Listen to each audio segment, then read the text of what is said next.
فقد قال الله تعالى في كلامه المجيد وفي فرقانه الحميد أعوذ بالله من الشيطان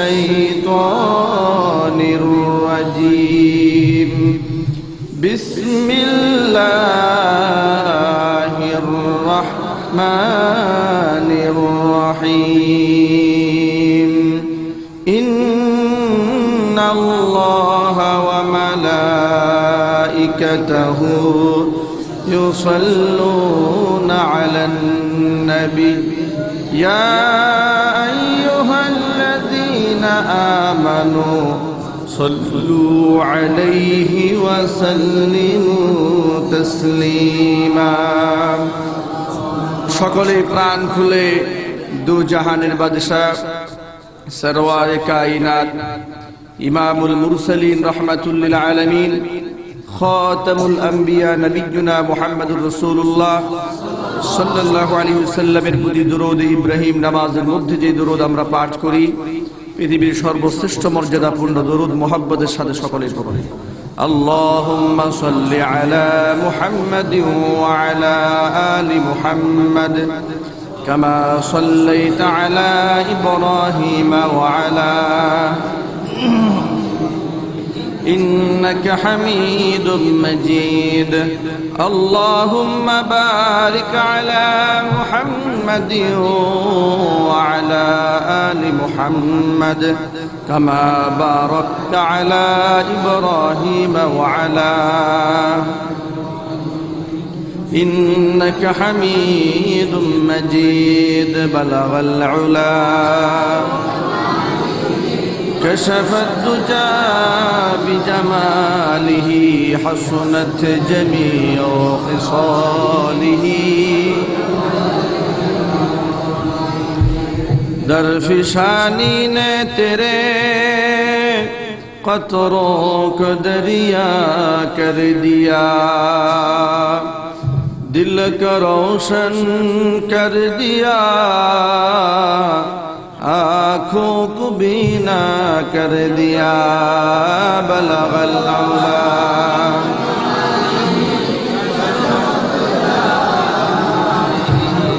حسنت جمیع خصاله یہ تیری معراج ہے کہ تو لوح قلم تک پہنچا اور میری معراج ہے کہ میں تیرے قدم تک پہنچا بلغ العلا كشف الدجى بجماله حسنت جميع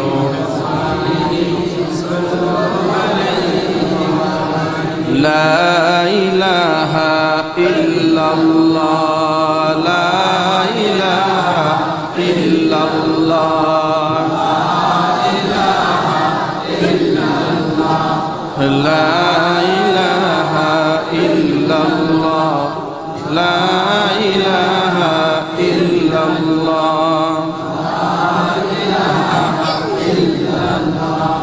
لا إله إلا الله محمد رسول الله صلى الله عليه وسلم ঐতিহ্যবাহী চট্টগ্রাম জেলার অন্তর্গত লোহাগাড়া থানাধীন পদুয়া মানব কল্যাণ সোসাইটির উদ্যোগে আয়োজিত ঐতিহাসিক তাফসীরুল কোরআন মাহফিলের সম্মানিত সভাপতি সাহেব জনাব আলহাজ হযরত মাওলানা শামসুদ্দিন সাহেব দামাত বরকাতুহুম মুদ্দাজিল্লুল আলিয়া খতিব শিকদার দিঘির পার জামে মসজিদ পদুয়া লোহাগাড়া আজকের পবিত্র প্রোগ্রামের সম্মানিত প্রধান অতিথি জনাব আলহাজ ওমর ফারুক সাহেব সাবেক চেয়ারম্যান পদুয়া ইউপি সহ আমন্ত্রিত হাজরাত উলামায়ে কেরাম মুরব্বিয়ান ইজাম অত্র এলাকা এবং পার্শ্ববর্তী এলাকার বিভিন্ন মসজিদ থেকে আগত মুহতারাম আইম্মাই মাসাজিদ, বিভিন্ন শিক্ষা প্রতিষ্ঠান থেকে আগত মুকাররম আসাতিজা, সম্মানিত শিক্ষক মণ্ডলী, আমার সামনে উপবিষ্ট অত্র এলাকা এবং পার্শ্ববর্তী এলাকার বিভিন্ন প্রান্ত থেকে ছুটে আসা দিন দরদি ইমানদার পরহেজগার মুত্তাকি মুসলমান ভাইয়েরা, পর্দার অঞ্চলে অবস্থানরত মা খাদিজাতুল কুবরা রাদিয়াল্লাহু তাআলা আনহার উত্তরসূরি, মা আয়েশা সিদ্দিকা রাদিয়াল্লাহু তাআলা আনহার উত্তরসূরি, মা ফাতিমাতুজ জাহরা রাদিয়াল্লাহু তাআলা আনহার উত্তরসূরি, আমার পর্দানিশীর মা ও বোনেরা, মহান আল্লাহ রাব্বুল আলামিনের আলিশান দরবারে লাখো কোটি শুকরিয়া আদায় করছি, নত শিরে সুজুদ পেশ করছি যে মহান আল্লাহ রাব্বুল ইজ্জত ওয়াল জালাল বৃষ্টি বিঘ্নিত পরিবেশকে উপেক্ষা করে, বাহিরে বৃষ্টি হচ্ছে, প্রতিকূল পরিবেশের মধ্যেও আল্লাহ পাক কোরআনের মাহফিল আমাদেরকে করার জন্য, শোনার জন্য তৌফিক দান করেছেন। হৃদয়ে সবটুকুন ভালোবাসা উজাড় করে, শ্রদ্ধা নিবেদন করে আল্লাহ পাকের শেখানো ভাষায় শুকরগুজার করছি। জবান ছেড়ে দিয়ে সকলে বলছি আলহামদুলিল্লাহ। রব্বানা লাকাল হামদ হামদান কাসীরা তাইয়িবান মুবারাকান ফীহি। রব্বানা লাকাল হামদু কামা ইয়ানবাগি লিজালালি ওয়াজহিকা ওয়া আযীমি সুলতানিকা। বন্ধুগণ, মাহফিল কর্তৃপক্ষ বড় আন্তরিকতার সাথে আজকে মাহফিলের অ্যারেঞ্জ করেছিলেন। অনেক সুন্দর প্যান্ডেল করেছে, স্টেজ করেছে, সুন্দর কাঁচা ফুল দিয়ে স্টেজ সাজিয়েছে। এরপরে leaflet, pandal, banner, miking, poster, কোনো দিক থেকে তারা কম করেনি। তাদের আন্তরিকতার কোনো অভাব ছিল না, তাদের প্রচেষ্টার কোনো কমতি ছিল না, ঠিক না? এবং আপনারাও সার্বিকভাবে, অর্থনৈতিকভাবে শ্রম দিয়ে এই প্রোগ্রামকে সাফল্যমণ্ডিত করার জন্য অনেক প্রচেষ্টা করেছেন। আপনাদের সকলের দুয়ার বদৌলতে প্রচেষ্টা আল্লাহর কাছে কবুল হয়েছে বিধায় এই বৃষ্টি বিঘ্নিত পরিবেশকে উপেক্ষা করেও আপনারা মাহফিলকে সফল করার জন্য ঘরে বসে না থেকে, ল্যাপ এবং কম্বলের নিচে ঘুমিয়ে না থেকে আপনারা মাহফিলে উপস্থিত হয়েছেন। আল্লাহর দরবারে কমিটির জন্য, উপস্থিত জনতার সকলের জন্য দোয়া করছি আল্লাহ রাব্বুল আলামিন যেন এই মাহফিলকে কবুল করে নেন। সকলেই বলুন আমিন। এবং এর ওসিলায় যেন আল্লাহ পাক প্রত্যেকটি ব্যক্তিকে বেগুনা মাসুম হিসেবে ঘরের মধ্যে ফিরিয়ে দেন। এবং আমাদের আত্মীয় স্বজন যারা অন্ধকার কবরে চলে গেছেন, আল্লাহ রাব্বুল ইজ্জত ওয়াল জালাল প্রত্যেকের কবরে আযাব কিয়ামত পর্যন্ত মাফ করে দেন। রাসূল পাক সাল্লাল্লাহু আলাইহি ওয়াসাল্লাম যে আদর্শ দুনিয়ার মধ্যে আমাদের জন্য রেখে গিয়েছেন, সে আদর্শ থেকে আমরা মুসলমানরা আজকে অনেক দূরে অবস্থান করছি, ঠিক কিনা? আমরা কিন্তু হর হামেশা নিজেকে ইমানদার, নিজে মুজাহিদ, মুসলিম, তাওহীদি মুসলমান ইত্যাদি নানা ধরনের বিশেষে বিশেষায়িত করছি। আশিক রাসূল হয়ে যাচ্ছি, আশিক কোরআন হয়ে যাচ্ছি, আশিক হাদিস হয়ে যাচ্ছি ইত্যাদি অনেক সিফাত দিয়ে, অনেক গুণ দিয়ে নিজেকে গুণান্বিত দাবি করছি। কিন্তু প্রকৃত অর্থে আসলে আল্লাহর নবী যে ইসলাম পৃথিবীতে রেখে গিয়েছিলেন, সেই ইসলামকে আমরা কদর করিনি, ইসলামকে আমরা মহব্বত করিনি। আমরা যতটুকুন করেছি সেটা খুবই নগণ্য, খুবই সামান্য। আমরা সবার আগে দুনিয়াকে প্রাধান্য দিয়েছি। দুনিয়া ঠিকঠাক থাকার পর যদি ইসলামের কোনো কাজ করার সুযোগ আমার হয়েছে তাহলে করেছি, অন্যথায় দুনিয়াকে পেছনে ফেলে ইসলামকে প্রাধান্য দিয়ে আমল আমরা খুব কম মানুষেরাই করেছি। জোরে বলেন ঠিক কিনা? আজকে গোটা পৃথিবীর মুসলমানরা আমরা মার খাচ্ছি, সব জায়গাতে মার খাচ্ছি। আমরা মিয়ানমারে মার খাচ্ছি, ভারতে মার খাচ্ছি না? যদি বলুন না কেন? ভারতে মার খাচ্ছি, মার খাচ্ছি সিরিয়াতে, মার খাচ্ছি আমরা ফিলিস্তিনে, মার খাচ্ছি আমরা আফগানিস্তানে, মার খাচ্ছি মিশরে, মার খাচ্ছি তিউনিসিয়াতে, মার খাচ্ছি কাশ্মীরে, মার খাচ্ছি গোটা পৃথিবীর দ্বিতীয় বৃহত্তর মুসলিম দেশ বাংলাদেশে। এর পেছনে আমাদের ব্যর্থতা, আমাদের পিছুটা, আমাদের আমলের কমতি, আমলের নুকসানই হচ্ছে তার মধ্যে সবচেয়ে বড় কারণ, ঠিক কিনা? শুধু অমুকের দোষ, তমুকের দোষ, অমুকের কারণে দেশটা আজকে রসাতলে গেল, তমুকের কারণে ভূমিকম্পটা সৃষ্টি হলো, এই সমস্ত কথা বলে অন্যকে দায়ী করে নিজেকে দায়ী সারার দায় মুক্ত করার কোনো সুযোগ আর থাকবে না, ঠিক কিনা? ফিরে আসতে হবে আল্লাহর দ্বীনের দিকে, ফিরে আসতে হবে আমার দিকে, ফিরে আসতে হবে আল্লাহ সুবহানাহু ওয়া তাআলার প্রেরিত এই কোরআনের দিকে। জোরে বলুন না ঠিক কিনা? আজকে এই মুহূর্তে যদি আমি আপনাদেরকে প্রশ্ন করি, উপস্থিত কত মানুষ আপনারা এসেছেন, কজনে কোরআনে কারীমটা সহি করে তেলাওয়াত করতে জানেন? প্রশ্নের জবাব আসবে সহি করে তেলাওয়াত করার মতো শতকরা কোনো পার্সেন্ট হিসাব করা যাবে না, হিসাব করতে হবে হাজারে লাখে, ঠিক কিনা? এই যদি হয় আমাদের মুসলমানদের আমলের ঘাট, আমলের হাইসিয়াত, এটা যদি হয় আমলের নমুনা, জওয়ানেরা ইসলামের জন্য জীবন দিতে পারে, ইসলামের জন্য নামাজ পড়তে রাজি না, ইসলামের জন্য স্লোগান দিতে পারি, ইসলামের জন্য দাড়ি রাখতে রাজি না, ইসলামের জন্য জীবন দিতে পারি, তাহাজ্জুদের নামাজে আমার জাগতে মনে চায় না, ফজরের নামাজে আমার উঠতে মনে চায় না, আপনারা বলুন এই হাইসিয়াতে, এই ঈমান দিয়া দুনিয়াতে ইসলাম কায়েম করা যাবে? চিল্লায় বলুন না যাবে না। তাহলে আমাদের ব্যর্থতা কোথায়, এটা আমাদের খুঁজে বের করতে হবে। আমরা মার খাচ্ছি কেন? যেই দেশে 14 কোটি মানুষ মুসলমান, সেই দেশে তো কোরআনের বিরুদ্ধে মুখ খুলবে দূরের কথা, চিন্তা করার সাথে সাথে 6 গ্লাস পানি খাওয়া দরকার ছিল, ঠিক কিনা? সেই দেশে আজকে কোরআনের বিরুদ্ধে কথা আসতেছে কেন? সাহস আসতেছে কোত্থেকে? আমাদের ঈমানি দুর্বলতার কারণে তারা সাহস পেয়েছে, ঠিক কিনা? আমার বন্ধুগণ, আল্লাহর নবী বিশ্ব নবী মুহাম্মদ রাসূলুল্লাহ সাল্লাল্লাহু আলাইহি ওয়াসাল্লাম তিনি তার পবিত্র হাদিসের মধ্যে বলেছেন, আল্লাহর নবী বিশ্ব নবী মুহাম্মদ রাসূলুল্লাহ সাল্লাল্লাহু আলাইহি ওয়াসাল্লাম বলেন, তারাকতু ফীকুম আমরাইন লান তাদিল্লু মা তামাসসাকতুম বিহিমা কিতাবাল্লাহি ওয়া সুন্নাত রাসূলিহি আও কামা ক্বালা আলাইহিস সালাতু ওয়াস সালাম। আল্লাহর নবী বলেন, তোমাদের মাঝে আমি নবীজি দুটো জিনিস রেখে গেলাম, লান তাদিল্লু মা তামাসসাকতুম বিহিমা, দুটো জিনিস যতদিন পর্যন্ত মজবুতির সাথে আঁকড়ে ধরে রাখবে কখনো তোমাদের পদস্খলন হবে না। একটা হলো কিতাব আল্লাহ, আল্লাহ পাকের কিতাব কোরআনে মাজিদ, আর একটা হলো ওয়া সুন্নাত রাসূলিহি, আমি নবীর সুন্নাত তোমাদের মাঝে রেখে গেলাম। এই দুটা জিনিসের উপরে গুরুত্ব আরোপ করো, মজবুতির সাথে যদি আঁকড়ে ধরে রাখতে পারো তাহলে কোনোদিন তোমাদের পরাজয় দুনিয়ার মাটিতে ঘটবে না। বলেন সুবহানাল্লাহ। আমরা সেই দুটা জিনিসটাকে ছেড়ে দিয়েছি। 1 নাম্বার ছেড়ে দিয়েছি আল্লাহর কিতাব, 2 নম্বর ছেড়ে দিয়েছি নবীজির সুন্নাত, ঠিক কি না? নবীজির সুন্নাতের কোনো গুরুত্ব আজকে আমাদের কাছে না। যে মুসলমানের কাছে মিসওয়াকের গুরুত্ব থাকবে না, যে মুসলমানের কাছে রাসূলের সুন্নাত টুপির গুরুত্ব থাকবে না, যে মুসলমানের কাছে মুখের ওয়াজিব আমল দাড়ির কোনো গুরুত্ব থাকবে না, সেই মুসলমানের কাছে মুখে সেই মুসলমানের মুখ দিয়ে ইসলামের কথা সাজানা, জোরে কন না ঠিক কি না?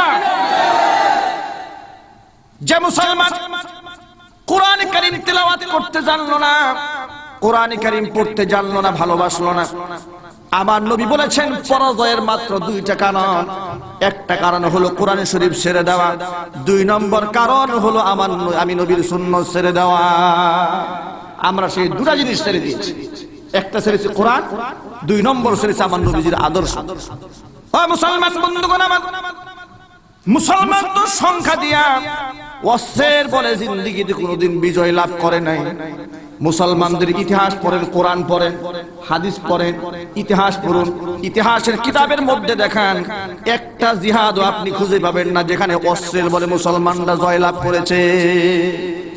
যত জায়গায় মুসলমানদের বিজয়ের ঘটনা আল্লাহ পাক কোরআন শরীফে বলেছেন, সব জায়গায় শুধু ঈমানের হাইসিয়াতে আল্লাহ পাক তাদের সাহায্য করেছেন। বদর প্রান্তরে আমার নবীর সাহাবীদের সংখ্যা, মুসলমানদের সংখ্যা ছিল মাত্র 313 জন, আর কাফেরদের সংখ্যা ছিল 1000 সশস্ত্র ক্যাডার বাহিনী। আমার বন্ধুগণ, ওই 1000 মানুষকে জিল্লতির জিন্দেগি দান করে মুসলমানদেরকে আল্লাহ পাক কাতারে কাতারে ফেরেশতা নাজিল করে বিজয় দান করে দিয়েছিলেন। জোরে কন্যা ঠিক কিনা? জোরে বলেন ঠিক কিনা? আমার ভাইরা, আজকে গোটা পৃথিবীর মধ্যে 313 জন না, 3000 না, 3 কোটি না, আপনি শুনে অবাক হয়ে যাবেন। বর্তমান পৃথিবীর মধ্যে প্রায় 150 কোটির উপরে মুসলমান বসবাস করে। 150 কোটির উপরে মুসলমান পৃথিবীতে আছে। এত মুসলমান পৃথিবীর মধ্যে থাকার পরেও আজকে ডাস্টবিনের মধ্যে কোরআন পাওয়া যায়। জোরে কন্যা ঠিক কিনা? আজকে মুসলমানের দেশে কোরআন শরীফের মধ্যে আগুন লাগিয়ে বিধর্মীরা আনন্দ উৎফুল্লতা প্রকাশ করে। এটা আমাদের মুসলমানদের ইমানি দুর্বলতার কারণে সাহসটা তারা পেয়েছে। জোরে কন্যা ঠিক কিনা? আমার বন্ধুগণ, কোরআন শরীফের মধ্যে আল্লাহ পাক বলেন, ওয়ালা তাহিনু ওয়ালা তাহজানু ওয়া আনতুমুল আ'লাউনা ইন কুনতুম মুমিনিন। বিদশান্তস্ত হওয়ার কোনো কারণ নাই, ব্যথিত হওয়ার কোনো বিষয় নেই। ওয়া আনতুমুল আ'লাউনা, দুঃখিত হওয়ার কোনো বিষয় নাই। তোমাদের বিজয় আসবে। ও মুসলমানেরা, বিজয় তোমাদেরই আসবে। বিজয় কাদের আসবে? জোরে বলেন। মুসলমানের বিজয় আসবে। এই কথা দেখি আমি মাদানী সাহেবের নাকি আল্লাহ? জোরে বলেন না, বয়ানটা কার? আল্লাহ বলেন তোমাদের বিজয় আসবে, শর্ত একটা, ইন কুনতুম মুমিনিন, যদি তোমরা ঈমানদার হয়ে যেতে পারো। আমরা তো ঈমানদার হতে পারি নাই। আমরা ঈমানদার হতে পেরেছি? আজকে রাস্তাঘাটে কে একটা ধমক দিয়ে আমাকে জঙ্গি বলল, সাথে সাথে সেলুনে গিয়ে ক্লিন শেভ করলাম। এই যদি হয় আমার ঈমানের হাইসিয়াত।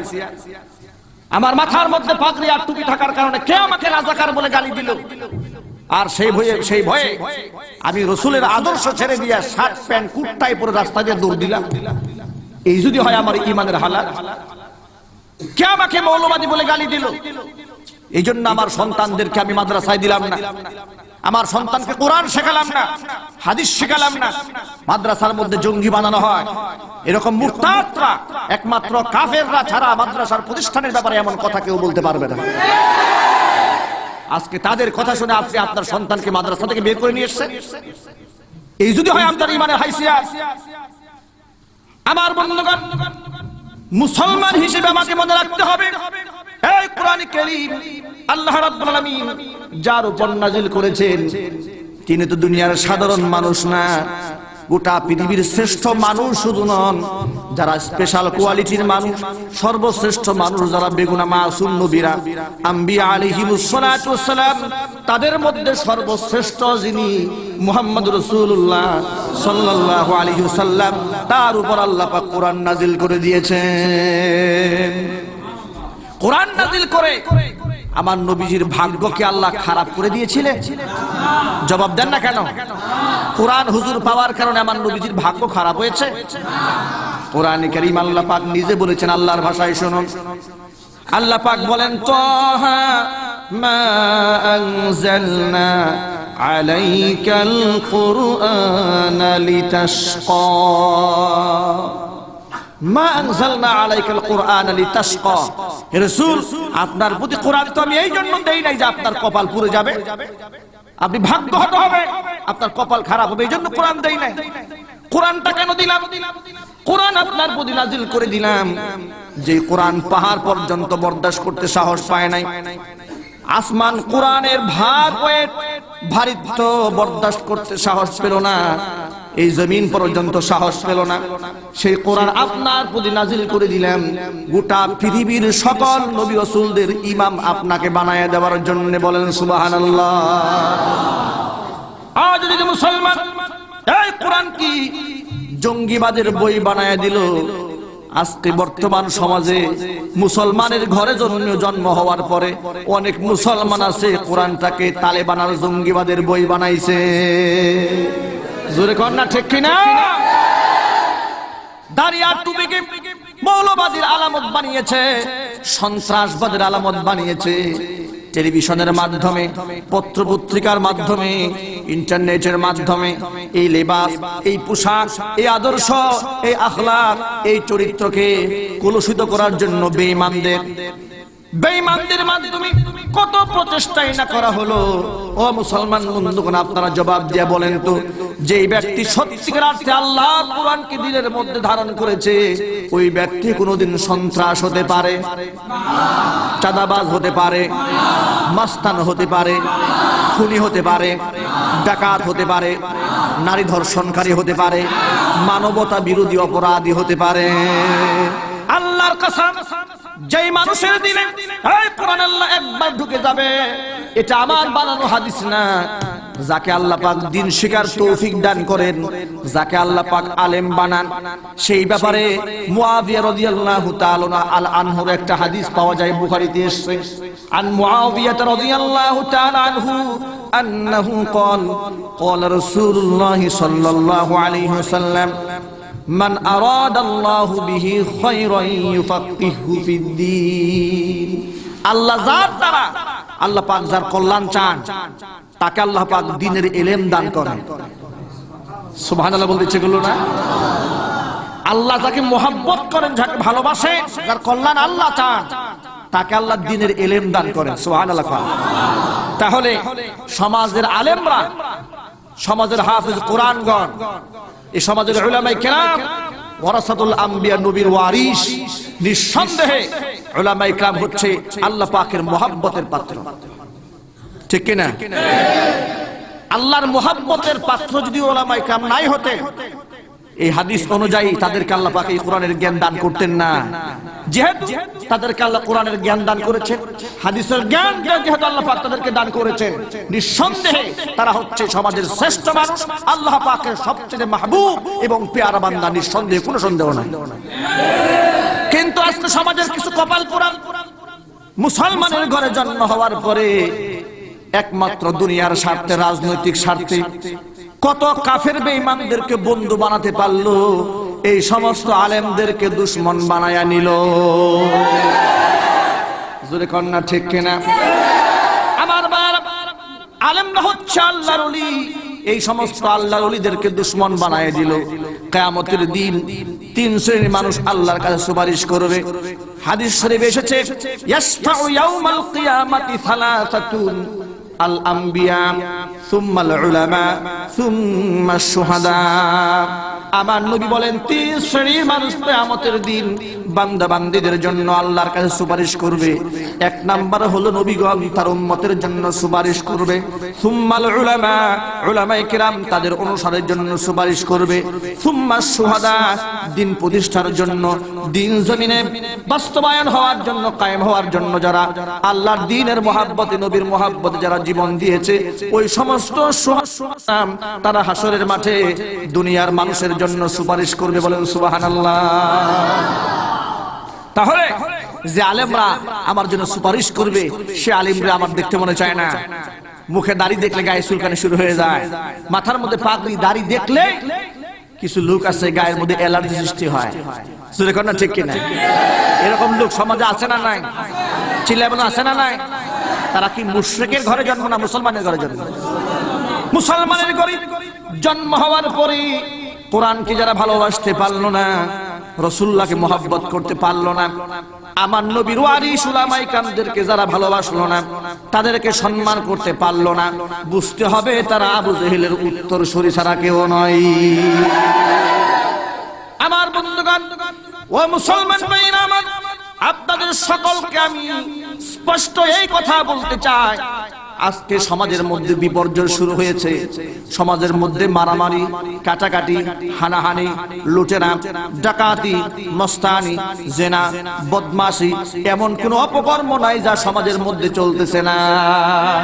এখান থেকে যদি এই মুসলমানের বেরিয়ে আসতে হয়, তাহলে সকল মুসলমানের মুখের মধ্যে একটাই স্লোগান বলতে হবে, বাংলাদেশের পাকঘর থেকে শুরু করে নিয়ে সংসদ ভবন পর্যন্ত পরিচালিত হবে মানুষের আইন দ্বারা না, আল্লাহ পাকের আইন দিয়া। জোরে বলেন ঠিক কিনা? আমার বন্ধুগণ, আল্লাহর আইন সমাজের মধ্যে যদি প্রতিষ্ঠিত হয়ে যায়, সমাজের মধ্যে চুরি আর চলবে না, জেনা চলবে না, বদমাশি চলবে না। চুরি করার সাথে সাথে কোরআন শরীফের আইন দিয়ে তার হাতটা কেটে দেওয়া হবে। ডাকাতি করার সাথে সাথে কোরআনের আইন দিয়ে ক্রস করে হাত এবং পা কেটে দেওয়া হবে। জেনা করার সাথে সাথে একটা জেনাকার যদি প্রকাশ্য দিবালোকে কোরআন শরীফের আইন দ্বারা তাকে যদি কতল করে দেওয়া হয়, যদি শেষ করে দেওয়া হয়, ও মুসলমান বন্ধুগণ আপনারা বলেন সমাজের মধ্যে আর জিনাকার থাকবে? চিল্লায়ে বলেন না থাকবে? ইফতিজিং করার কারণে ইসলামের আইন অনুযায়ী যদি তাকে দুররা মেরে দেওয়া হয়, প্রকাশ্য দিবালোকে যদি 80টা দুররা দিয়া তার পিঠের চামড়া উঠায় দেওয়া হয়। আজকে বাংলাদেশে আজকে কি বড় আশ্চর্য কথা, মুসলমানের মেয়েরা রাস্তাঘাটে নিরাপদে চলতে পারে না, ঠিক কিনা? একজন পিছন দিয়ে উড়না ধরে টান দেয়, আরেকজনের জামা ধরে টান দেয়, শেষ পর্যন্ত বড় বড় মেয়েদেরকে গার্জিয়ানরা স্কুল কলেজ ইউনিভার্সিটি পৌঁছায় দিয়ে গেটের সামনে দাঁড়ায় থাকতে বাধ্য হয়। কারণ জানে সমাজের মধ্যে এমন হিংস্র জানোয়ার রয়েছে, মানুষরূপী শয়তান আছে, যে সমস্ত শয়তানের কাছে আমার মেয়েটা নিরাপদ নয়। জোরে বলে না ঠিক কিনা? আমার মা বোনেরা, ও জওয়ান ভাইরা আমার, আমি সবার আগে মা বোনদের বলতে চাই, মা বোনেরা আপনার ইজ্জতের গ্যারান্টি আমি দিয়ে দেব, সতীত্বের হিফাজত আপনার করতে হবে। আমার রাসূল বলেছেন দুইটা জিনিসের গ্যারান্টি যে আমাকে দুনিয়ার মাটি দিবে তাকে আমি জান্নাতের গ্যারান্টি দিয়ে দেব। দুইটা জিনিসের গ্যারান্টি তাকে দিতে হবে, একটা হচ্ছে তার মুখ, তার জবান, আরেকটা হচ্ছে তার লজ্জাস্থান। এই দুটা জিনিস যেই ব্যক্তি হেফাজত করবে, আমি নবী তার জন্য জান্নাতের গ্যারান্টি দিয়ে দিবেন। সুবহানাল্লাহ বলতে ইচ্ছা করলো না? আমার মা বোনেরা, আমার বয়নে মাইকের আওয়াজ বাহিরে চলে যাচ্ছে, মা বোনদেরকে স্বল্প সময়ের মধ্যে বিনয়ের সাথে বলতে চাই, টেলিভিশনের নাটক দেখে দেখে, স্টার জলসা দেখতে দেখতে, জি বাংলা নাটক সিরিয়াল দেখতে দেখতে কাফের বেঈমান মহিলার সাথে আপনি মোহাব্বত লাগিয়ে ফেলেছেন। আল্লাহর কাছে তওবা করুন, আল্লাহর কাছে তওবা করুন, ফিরে আসুন। ওই সমস্ত খারাপ মহিলাদের প্রেমে আসক্ত না হইয়া আমার মা খাদিজাতুল কুবরা নারীর সাথে আপনি ভালোবাসা লাগাইয়া দেন। জোরে কন্যা ঠিক কিনা? ওই সমস্ত চ্যানেল বোধহয় লোহাগাড়াতে নাই, হ্যাঁ? লোহাগাড়ার মা বোনরা বোধহয় এগুলো দেখে না, দেখে? আমার মা বোনেরা, এই সমস্ত পোশাক, এই সমস্ত চ্যানেল দেখে দেখে ওই সমস্ত চ্যানেলের মহিলাদের গায়ের মধ্যে যে ধরনের পোশাক থাকে, আজকে মুসলমানের মেয়েরা ওই রকম পোশাকের জন্য পাগল হয়ে গেছে। ঈদ আসে, পহেলা বৈশাখ আছে, 31st নাইট আছে, 16 ডিসেম্বর আসে, ওই সমস্ত ড্রেস ছাড়া মহিলার কিছু বুঝে না। ওই সমস্ত ড্রেস পরে এই হাতাগুলো বানাইছে মশারি দিয়ে। কি দিয়ে বানিয়েছে? জুড়ে বলেন? মশারি দিয়ে হাতা বানাইছে। ওই মশারি মার্কা জামা গায়ে দিয়ে রাস্তায় হাঁটে, মশার খুব মাইন্ডে লাগে। মশায় মনে মনে ভাবে, আহার দেশের হইলটা কি ডিজিটাল, বাংলাদেশের ডিজিটাল মহিলারা। আগে আমার ভয়ে মানুষের রাতের আধারে মশারি টানায় ঘুমাইতো, আর ইদানিং ডিজিটাল যুগের ডিজিটাল মহিলারা ইদানিং দেখি মশারি গায়ে দিয়ে ঘোরাঘুরি করছে। এদেশের জনগণের হইলটা কি? বন্ধুগণ, মশাই মনে মনে ভাবে, যতই মশারি গায়ে দাও, আমার মোহাব্বত থেকে আর কামড় থেকে বাঁচার কোনো উপায় নাই। জোরে কন্যা ঠিক কিনা? এটা কিয়ামতের আলামত, এটা হচ্ছে কিয়ামতের আলামত। ইমরাআতুন কাসিয়াতুন আরিয়াতুন, আমার নবী 1450 বছর আগে ভবিষ্যৎবাণী করেছিলেন যে একটা জামানা আসবে, এমন মহিলা থাকবে যেই মহিলারা পোশাক পরিধানকারিনী উলঙ্গিনী হবে। 1450 বছর আগে সেই সময়কার মুসলমানরা মনে মনে আশ্চর্য বোধ হয়েছে, পোশাক পরার পরেও মানুষ কেমনে উলঙ্গ থাকে সেই ব্যাখ্যা তাদের কাছে হয়তো বা ছিল না।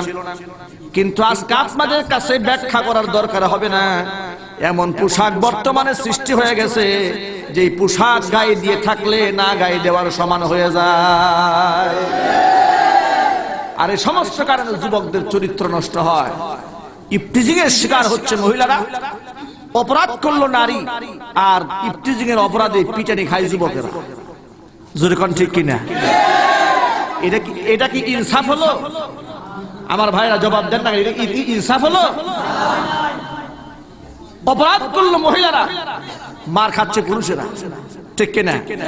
আর আমার দেশের কিছু বুদ্ধিজীবী আছে, এরা নারী স্বাধীনতার স্লোগান দেয়, ঠিক কিনা? নারী স্বাধীনতার স্লোগান দেয়। বড় ইসলাম নারী অধিকার খর্ব করেছে, তাকে প্যাকেটের মধ্যে দাফন করেছে, তাকে কাভারিং করেছে, তার স্বাধীনতা খর্ব করেছে। এবং ওরা নারী স্বাধীনতার পক্ষে স্লোগান দিয়ে মহিলাদেরকে কোমরের মধ্যে উড়না পেঁচাইয়া রাস্তায় মিছিলের মধ্যে নামিয়ে দেয়। যদি কোন ঠিক কিনা? ডান পাশে পুরুষ, বাম পাশে পুরুষ, বগল দাবা করে একজনের বগলে আরেকজন হাত দিয়ে সুন্দর মতো স্লোগান মারতে থাকে নারী স্বাধীনতার পক্ষে। এমন স্বাধীনতায় হয় রাস্তাঘাটে কুকুরের যেই দশা হয়, এই সমস্ত স্বাধীন চেতা মহিলাদের সেই দশাটাই হয়। কিন্তু কোন পর্দানিসীন মহিলার এই অবস্থাটা হয় না। দিনদার, পরহেজগার, ইমানদার মহিলাদের সতর্কতা, আল্লাহর আইন হিজাবের বিধান পালন করার কারণে রাস্তায় ফেরেশতা পর্যন্ত তাকে সালাম দেয়। চিল্লায় এখন সুবহানাল্লাহ। ও মা বোনেরা আমার, আমি আজকে বিস্তারিত কথাগুলো বলতে চাই না, সংক্ষিপ্ত আকারে এটা বলতে চাই। আমার নবীজি যেমন আপনার প্রশংসা করেছেন, আমার মা বোনদের প্রশংসা করেছেন বিশ্ব নবী মুহাম্মদুর রাসূলুল্লাহ।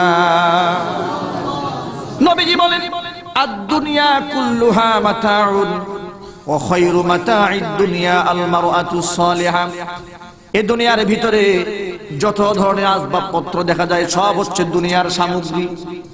ওয়া খায়রু মাতা'id দুনিয়া আল মারআতুস সালিহা, আর সকল সামগ্রীর মধ্যে শ্রেষ্ঠ সামগ্রী হলো নেককারিনী মহিলা। নেককার নারী হচ্ছে পৃথিবীর শ্রেষ্ঠ সামগ্রী, বলুন সুবহানাল্লাহ।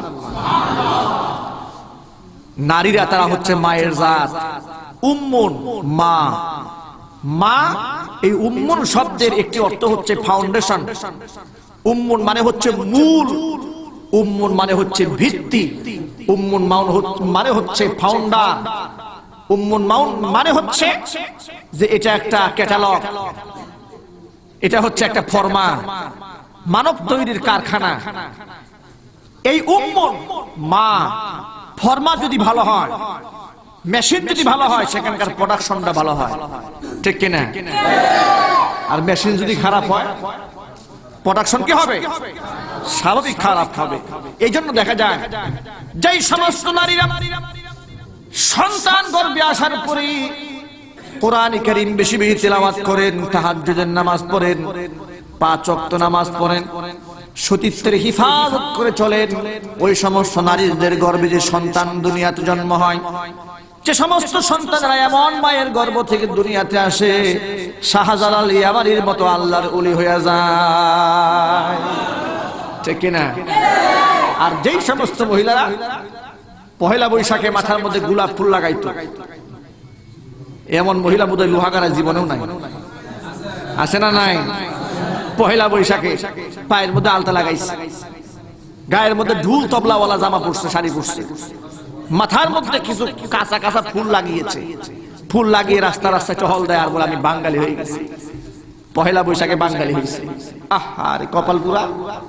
আর সেই দিনে পহেলা বৈশাখকে উপলক্ষ করে হাজার হাজার হাজার হাজার মহিলারা, নারীরা সেদিন তাদের জীবনের শ্রেষ্ঠ সম্পদ সতীত্ব সেটা তারা হারিয়ে ফেলে। যার প্রমাণ হচ্ছে গত বছর ঢাকা বিশ্ববিদ্যালয়ের টিএসসি চত্বরে এই পহেলা বৈশাখের উদযাপন অনুষ্ঠানকে কেন্দ্র করে হাজার হাজার মানুষের ভিড়ে প্রকাশ্য দিবালোকে একজন মহিলা গা থেকে তথাকথিত সোনার ছেলেরা জামা কাপড় টেনে ছিঁড়ে ফেলে দিয়েছে। এই হচ্ছে ইসলাম থেকে খারিজ হওয়ার ফলাফল। আমি আমার মা বোনদেরকে অনুরোধের সুরে বলি, নির্দেশের সুরে বলি, আলেম হিসেবে বলি, দায় হিসেবে বলি, আমি আমার মা হিসেবে বলতে চাই, সন্তান হিসেবে বলতে চাই, আমি আপনার পুত্র তুল্য হয়ে বলতে চাই, মা বোনেরা, আল্লাহর নবী আপনাকে সম্মান দিয়েছেন, ইজ্জত দিয়েছেন। আপনি তথাকথিত প্রগতিশীল, প্রগতিবাদী ওই সমস্ত দুষ্ট মহিলার কথা শুনে নিজের ইজ্জতকে নষ্ট করবেন না, ঠিক কিনা? আমার জওয়ান ভাইদেরকে বলি, ও যুবক ভাইরা, এখনো সময় আছে, তওবা করে আল্লাহর দিকে ফিরে আসুন, পৃথিবীর সমস্ত ধান্দা বাদ দিয়ে দেন, আমার নবীজি কিয়ামতের আলামত সম্পর্কে, শেষ জামানার অবস্থা সম্পর্কে নবীজি ভবিষ্যৎবাণী করে বলেছিলেন, ইসলামের শুধু খুশাটাই থাকবে, নামটাই থাকবে, আসলে ইসলাম খুঁজে পাওয়া যাবে না। আজকে সমাজে তাই হয়েছে। অধিকাংশ যুবক মুসলিম, কিন্তু তারা নামাজ পড়ছে না। মুসলমান চেহারা দেখার পরে আলামত দেখে কোনো মনে হয় না এই লোকটা আদৌ মুসলমান না, খ্রিস্টান না, হিন্দু না, নাসারা। রাস্তাঘাটের চেহারা দেখে চিনার কোনো উপায় থাকে না। মানুষ তাকে সালাম দিবে, তাকে নমস্কার দিবে, মৃত্যুর পরে তাকে কি চিতায় জ্বালাবে, আগুনে পুড়াবে, না সমুদ্রে ভাসিয়ে দিবে, নাকি তাকে কাফন পরে গোসল দেবে, এটা মানুষের সিদ্ধান্ত। এত কষ্ট হয়, শেষ পর্যন্ত রাস্তায় জামা কাপড় খুলে আসল জায়গাটা দেখতে হয়। জোরে কন্যা ঠিক কিনা? তো মুসলমানের এই বেইজ্জতি কেন হবে? মুসলমানের ইজ্জত থাকতে হবে, সম্মান থাকতে হবে। সে রাস্তা দিয়ে হাঁটবে, পশু পাখি তাকে সালাম দিবে। জোরে কন্যা সুবহানাল্লাহ। ও যুবক ভাইরা, আস্তে মাহফিল থেকে তওবা করে উঠতে হবে। সচ্চা ঈমানদার হয়ে আমাদের এখান থেকে উঠতে হবে। কোরআন শরীফ আল্লাহ রাব্বুল আলামিন বলেছেন, ইয়া আইয়ুহাল্লাযীনা আমানু দুখুলু ফিস সিলমি কাফা, হে ঈমানদারগণ, ইসলামের মধ্যে প্রবেশ করো, কাফাতান আই তাম্মাতান, পরিপূর্ণ প্রবেশ করতে হবে। আধাটা প্রবেশ করলাম আর আধাটা করলাম না, তা বলে হবে না। পরিপূর্ণ ইসলামে প্রবেশ করতে হবে। এই নির্দেশটা কে দিয়েছেন? জোরে বলেন না, নির্দেশটা কার? নির্দেশটা আল্লাহ পাকের। যে সমস্ত যুবকদের মুখে এখনো দাড়ি আসে নাই, যুবক ভাইরা আল্লাহর হস্তে দাড়িটা রাখেন। অনেকেই মনে করে, যুবক ভাইরা অনেকে আমাকে বলেন, হুজুর বিয়ে শাদী করলাম না, এখনই দাড়ি রাখবো, লেডিসটা তো আই লাভ ইউ বলবো না। ঠিক জোরে কোন ঠিক না? অনেক যুবকেরা বলে, ইয়াং ছেলে এই বয়সে দাঁড়িয়ে রাখবো, বিয়ে শাদী হবে, মহিলারা আমার পছন্দ করবে। আরে বাবা, আপনি নবীজির আদর্শ মানবেন, আপনি আল্লাহর হুকুম মানবেন। আর যেই মহিলা আল্লাহর হুকুম মানার পর আপনাকে পছন্দ করলো না, সে তো আপনার স্ত্রী হওয়ার যোগ্যতাই রাখে না। আপনি মুসলমান, আপনাকে তো বিবাহ করবে সেই নারী, যে নারী আল্লাহ ওয়ালা হবে, যে নারী আমার রাসূলকে ভালোবাসবে, যে নারীর মধ্যে ইসলামের মহব্বত আছে, যে নারী আমার রাসূলের আদর্শধারী ভালোবাসে না, আমার নবীর মহব্বতের সেই মাথার টুপিটা পছন্দ করলো না, আমার নবীর সুন্নাহকে পছন্দ করলো না, আমার কোরআনে কারীমের মহব্বত করলো না, এমন নারী তো আমার স্ত্রী, আমার বউ হওয়া তো দূরের কথা, আমার বাড়ির দারোয়ান, আমার বাড়ির বাবুর্চি হতে পারবে না। ঈমানটা এরকম থাকতে হবে। ও জওয়ান ভাইরা আমার, তরুণ ভাইরা আমার, আজকে থেকে তওবা করুন। মুখের ওয়াজিব আমল দাড়ি চার কামাবেন না। কারণ হলো, কার মহব্বতে আপনি দাড়ি কামাচ্ছেন? যেই নবী সবচাইতে আপন হবে, যেই নবীর গায়ে কোনো আদৌ গুনাহ ছিল না, সগীরা গুনাহ, কবিরা গুনাহ, জাহিরি গুনাহ, বাতিনি গুনাহ, কোন নবীর কোনো গুনাহ আমার নবীর গায়ে স্পর্শ করে নাই। কিয়ামতের দিন যত খাজা বাবা, যত গাজা বাবা আছে, কেউ কোনো কাজে আসবে না। জোরে বলেন না ঠিক কিনা? আজকে সমাজের কিছু লোকেরা সকল দায়িত্ব বাবার কাঁধে উঠাইয়া দিয়ে নিজে খালি গাঞ্জা টানে। আছে না নাই? এই যে আপনাদের চট্টগ্রাম, এটা আমার ওয়াজ কেন শুনবেন, আপনারা বাস্তব দেখে। চট্টগ্রামে একটা মাজার আছে, মাজার নাম হলো বদনাশার মাজার। হাহারে, আরেকটা মাজার দেখলাম, খাজা মুঈনুদ্দিন চিশতি রাহমাতুল্লাহি আলাইহি রুহানি মাজার। দেশে কি শুরু হইল এগুলো? রুহানি মাজার, কবর বানায় কিছু মোমবাতি জ্বালিয়ে একটা ব্যবসা করার নতুন একটা ধান্দা শুরু করে দিয়েছে। জোরে কথা ঠিক কিনা? এই দেশে হলোটা কি? আশিক রাসূলের গোষ্ঠীরা রবিউল আউয়াল মাস আসলে ডেস্কি চড়ায় আইরে বিরিয়ানি খাওয়া খায়, নামাজ নাই, রোজা নাই, আল্লাহ পরকালে চিন্তা নাই, বিরিয়ানি খায় আর আমি আশিক রাসূল। জোরে কথা ঠিক কিনা? আজীব আশিক রাসূল। দেশে কি শুরু হইল? আমার বন্ধুগণ, ও জওয়ান ভাইরা আমার, কিয়ামতের দিন কোন আশিক মাশিক কাজে আসবে না। কাজে আসবে একমাত্র আমার আপনার নবী, বিশ্ব নবী মুহাম্মদুর রাসূলুল্লাহ। নবী যে আমার কাজে আসবে, হুজুরে আপন বানান, রাসূলুল্লাহকে আপন বানান। দুনিয়ার কোন নবী আল্লাহর সামনে মুখ খুলতে সাহস পাবে না। একমাত্র আমার আপনার নবী সিজদায় পড়ে কাঁদতে থাকবেন। আমার আল্লাহ বলবেন, হাবিব ইরফা রাসাক, মাথা উঠান। ওয়াশফা তুশাফা, আজকে আপনি সুপারিশ করুন। আজকে আপনি যার ব্যাপারে যেই ব্যাপারে সুপারিশ করবেন অবশ্যই আপনার সুপারিশ আজকে মঞ্জুর করা হবে। দুনিয়াতে আমি যাকে ভালোবাসবো তার সাথে আমার হাসর হবে। বন্ধুগণ, এটা হাদিসের কথা, বুখারী হাদিসে এসেছে, আল মারউ মা মান আহাব্বা। অবশ্যই দুনিয়াতে যাকে ভালোবাসবো তার সাথে আমার হাসর হবে। তাহলে আমার মোহাব্বত যদি রাসূলুল্লাহর সাথে থাকে, রাসূলুল্লাহর সাথে আমার হাসর হবে, ঠিক না? নবীজির সাথে হাসর হোক, এটা কি আমরা চাই? কারা কারা চাই? দু হাত দেখি। আলহামদুলিল্লাহ। আল্লাহ তুমি প্রত্যেকটা হাত কবুল করো।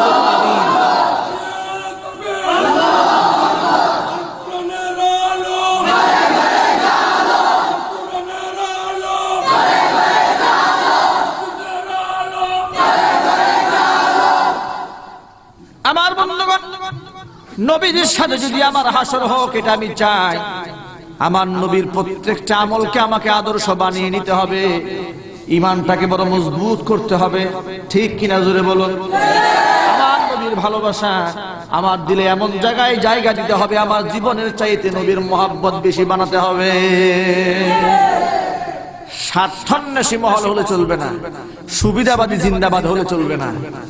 যেদিকে রোদ দেখে সেদিকে গা শেখা দেয়, এরকম কিছু মুসলমান আছে না, যেখানে সুবিধা দেখে।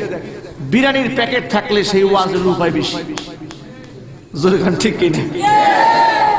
আমার গাজীপুর জেলাতে একটা মাহফিল হলো শ্রীপুর এলাকায়। তো সেখানে বিশাল প্যান্ডেল, রাস্তাঘাটে যখন আমার গাড়িটা সেখানে ঢুকতেছিল আমি মনে করেছিলাম যে হাজার হাজার মানুষ রাস্তায়, প্যান্ডেলে বোধহয় কয়েক লাখ লোক হবে, প্রচুর লোক রাস্তায় হাঁটে। প্যান্ডেলে গিয়ে দেখি মাত্র এই অর্ধেকটা কোনো মতে ভরেছে, বিশাল পুরো প্যান্ডেলটা খালি। বয়ান শুরু করে দিলাম, বেশ সময় বয়ান করলাম। সেই অঞ্চলে আমি আগে যাই নাই, কখন প্রথম গিয়েছি। বয়ান করলাম তো যুবকরা দেখি শুধুমাত্র প্যান্ডেলের চতুর্দিকে দৌড়ায়, প্যান্ডেলের ভিতরে বসে না।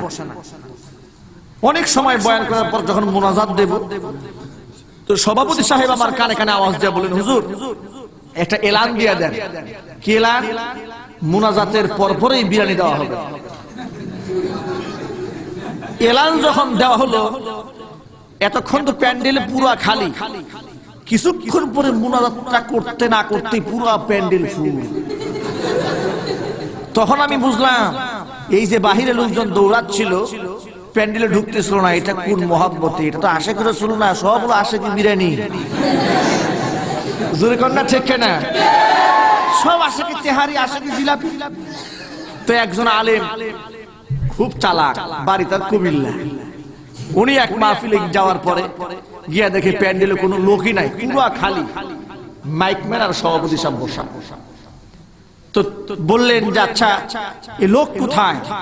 বলে লোক তো তেমন আসবে না, কিন্তু হুজুর আমাদের বিরিয়ানির সিস্টেম যেহেতু আছে, লোক থাকার না থাক বিরিয়ানির সময় ঠিকই আসবে।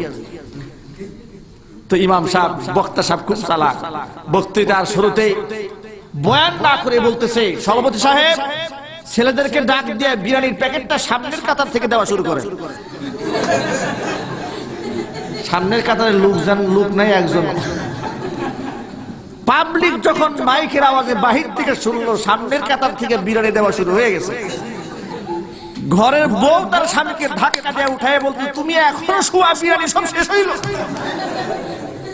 লাভ দিয়ে এক লোক বিরিয়ানি খাওয়ার জন্য লুঙ্গি টুঙ্গি ফেলেই দৌড় দিচ্ছে, হাফ প্যান্ট পরে দৌড়ায়, কুচি মুচি দিয়ে মাহফিলের কোনায় গিয়ে ঢুকছে। 5 মিনিটের মধ্যে পুরো প্যান্ডেল ফুল। প্যান্ডেল যখন ফুল হয়ে গেছে, এবার বক্তা সাহেব বলতেছেন, সভাপতি সাহেব দুজন ভলান্টিয়ার দিয়ে গেটের মধ্যে তালা দেন, জন্মের বিরিয়ানি আজকে খাও। বিরিয়ানি খাইবে, ওয়াজ শুনবে না তা হবে না, আজকে ওয়াজ আগে শুনতে হবে, পরে বিরিয়ানি দিতে হবে। এরপর একটানা 2 ঘন্টা 3 ঘন্টা বক্তৃতা করার পর এইবার এদেরকে বিরিয়ানি দিয়ে ছাড়ে। বন্ধুগণ, আমি ধারণা করছি যে আপনারা আসলে আশিকে বিরিয়ানি না। এই প্রচন্ড বৃষ্টির মধ্যে আপনারা এখানে বসে আছেন, খারাপ লাগতেছে, বিরক্ত লাগতেছে? আপনারা আসলে বিরিয়ানির আশিক না। বিরিয়ানির আশিক থাকলে এতক্ষণ বাসায় থাকতেন, বিরিয়ানির সময় গিয়ে আসতেন, ঠিক না? যেহেতু আগে আসছেন, নিঃসন্দেহে আপনার কোরআনকে মহব্বত করেন, ঠিক কিনা বলো? আল্লাহ কোরআনকে জীবনের সর্বক্ষেত্রে ধারণ করে রাখার তৌফিক আমাদের দান করে, জোরে করে আমিন। আমার তাওহীদি মুসলমান, আমি আপনাদের সকলের কাছে একটা জবাব নিতে চাই। আপনারা বলুন তো, আমার নবীজির গায়ে কি আদৌ কোনো গুনাহ আছে? চিল্লায় বলেন ছিল। আমার রাসূলের গায়ে কোনো গুনাহ নাই। আমার নবীর চোখের পানি ছেড়ে ছেড়ে একমাত্র উম্মতের জন্য, আমার জন্য কাঁদছেন, আপনার জন্য কান্না করেছেন আমার রাসূল, ঠিক না? কত কষ্ট হুজুর করেছেন আপনি জানেন। মা হাফসা রাদিয়াল্লাহু তাআলা আনহা, রাসূল পাক সাল্লাল্লাহু আলাইহি সাল্লাম, রাসূলের স্ত্রী মা হাফসা একদিন নবীজির জন্য বিছানা নরম বানিয়ে দিলেন। হুজুর তো নিয়মিত তাহাজ্জুদের নামাজ পড়তেন, এটা রাসূলের জন্য ফরজ ছিল, ওয়াজিব ছিল। তো তাহাজ্জুদে আর জাগতে পারলেন না, ফজরের সময় উঠলেন। হাফসাকে ডাক দিয়ে বলে, হাফসা তুমি কি আমার জন্য বিছানা নরম বানিয়ে দিয়েছিল, আমার যে গভীর ঘুম হলো? মা হাফসা রাদিয়াল্লাহু তাআলা আনহা বলে, ইয়া রাসূলুল্লাহ, এ দুনিয়ার কত কাফির বেঈমান নাস্তিক মুরতাদ দুনিয়ার মাটিতে কত সুখে থাকলো, শান্তিতে থাকলো, আপনি দু জাহানের বাদশা, আল্লাহ পাকের সবচেয়ে মাহবুব এবং প্যারা বান্দা, আপনি শক্ত বিছানায় শুয়ে থাকেন, আপনার পিঠের মধ্যে খেজুর গাছের পাতার দাগ লেগে থাকে, চাটাইয়ের দাগ আপনার পিঠের মধ্যে লেগে থাকে, সহ্য করতে পারি নাই বিদায় ইচ্ছা করে আপনার জন্য বিছানা নরম বানিয়ে দিয়েছিলাম। আমার নবী জবাব দিয়ে বললেন, আফসারি, আমার আল্লাহ আমাকে এই ইখতিয়ার দিয়েছিলেন, আমি যদি উহুদ পাহাড়কে ইশারা দেই, সাথে সাথে গোটা উহুদ পাহাড়টা সোনায় রূপান্তরিত হয়ে যাবে। আমি যদি একটা ইশারা দেই, যতগুলো গাছ মক্কা মদিনার মধ্যে আছে সকল গাছগুলো সোনা হয়ে আমার পেছনে দৌড়াবে। আমি প্রস্তাব প্রত্যাখ্যান করেছি। আমি বলেছিলাম, এই সম্পদ দুনিয়ার চাকচিক্য নিয়ামত আমি চাই না, আমি এক বেলা খেয়ে থাকবো, আরেক বেলা না খেয়ে থাকবো। হাফসারে, দুনিয়ার মাটিতে সুখ শান্তি করার জন্য আমি নবীজি আসি নাই। এই দুনিয়ার মাটিতে আমার আগমন হয়েছে একমাত্র আমার গুনাহগার উম্মত গুলাকে যেন আমি জান্নাতে নিয়ে যেতে পারি। আমার মুসলমান ভাইরা, যেই নবীজি আমার জন্য তায়েফে রক্ত দিয়েছেন, আমার জন্য উহুদে দান্দান মুবারক শহীদ করেছেন, আমার ভাইরা দান্দার শহীদ হওয়ার পরে হুজুর যে কষ্ট পেয়েছিলেন, বেহুশ একটা গর্তের ভিতরে পড়ে গিয়েছিলেন। কয়েকজন সাহাবী চতুর্দিক থেকে দৌড়ে এলেন, আবু বকর সিদ্দিক রাদিয়াল্লাহু তাআলা আনহু সামনে চলে এলেন। নবীজি বললেন, আবু বকর রে, লোহার করা মাথার হাড় বেদ করে ভিতরে ঢুকে গেছে, বার করতে পারিস কিনা দেখ। আবু বকর রাদিয়াল্লাহু তাআলা আনহু লোহার করা বের করতে গিয়া দেখে লোহার করা অনেক ভিতরে। সাথে সাথে আরেকজন সাহাবীর নাম ছিল হযরতে আবু উবাইদা ইবনে জাররাহ রাদিয়াল্লাহু তাআলা আনহু। দৌড়ে আসলেন, আবু বকর, সারা জীবন আপনি নবীজির কত খেদমত করেছেন, আজকে হুজুরের মাথার মধ্যে লোহা গেছে, হুজুরের মাথার ভেতর থেকে লোহার করার বের করার জিম্মাদারি আমি আবু উবাইদার হাতের মধ্যে উঠাইয়া দেন। আবু বকর সরে দাঁড়ালেন। নবীর সাহাবী আবু উবাইদা ইবনে জাররাহ রাদিয়াল্লাহু তাআলা আনহু মজবুত করে মাথাটা ধরে তাকায় দেখেন, লোহার করা এত বেশি ভিতরে চলে গেছে, একটা টান দিয়ে বের করা সম্ভব হবে না। কোন যন্ত্রপাতিও নাই, জিহাদের ময়দানে কি দিয়া বার করবেন? সামনের দুটা দাঁত দিয়ে এত মজবুত করে কামড় দিয়ে ঝটকা একটা টান দিয়েছে।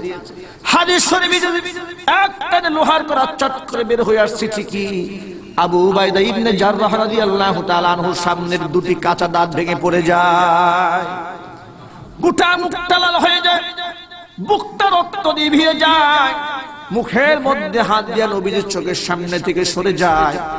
আমার নবী জিজ্ঞেস করে, আবু উবাইদা মুখের মধ্যে কেন হাত? আবু উবাইদা মনে মনে ভাবেন, আমার নবী যদি জানতে পারেন আমার দাঁত ভেঙে গেছে, নবীজির দিলে আরো কষ্ট লাগবে। আবু উবাইদা বলে, ইয়া রাসূলুল্লাহ, এমনি মুখের মধ্যে হাত দিয়ে সরে গেলাম। চিল্লায় কোন সুবহানাল্লাহ।